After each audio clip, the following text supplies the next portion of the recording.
வெள்ளூர் அருள்மிகு இடையர் ஸ்ரீ கருப்பசாமி கோவில் வருஷாபிஷேக விழா கோலாகலமாக நடைபெற்றது. தூத்துக்குடி மாவட்டம் ஸ்ரீவைகுண்டம் அருகே வெள்ளூர் அருள்மிகு இடையர் ஸ்ரீ கருப்பசாமி கோவில் வருஷாபிஷேக விழாவை முன்னிட்டு காலை 7 மணிக்கு மேல் விக்னேஸ்வர பூஜை, புண்ணிய வாசனம், வேத பூஜையுடன் சிறப்பு வேள்வி பூஜையில் மகா பூரணாதி நடைபெற்றது. அதனைத் தொடர்ந்து திருக்கும்பம் எழுந்திருத்தல், பிரதான மூர்த்திகளுக்கு அபிஷேகம் நடைபெற்றது. வருஷாபிஷேகத்தை முன்னிட்டு பிற்பகல் 12:30 மணிக்கு அலங்கார மகா தீபாராதனை நடைபெற்றது. தொடர்ந்து பக்தர்களுக்கு விழா கமிட்டி சார்பில் அன்னதானம் வழங்கப்பட்டது.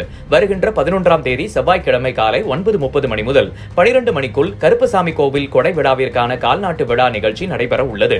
வருகின்ற 18ஆம் தேதி கருப்பசாமி கோவில் கொடை விழா மிகவும் கோலாகலமாக நடைபெற உள்ளது. விழா ஏற்பாடுகளை இடையர் ஸ்ரீ கருப்பசாமி கோவில் விழா கமிட்டியினர் செய்து வருகின்றனர்.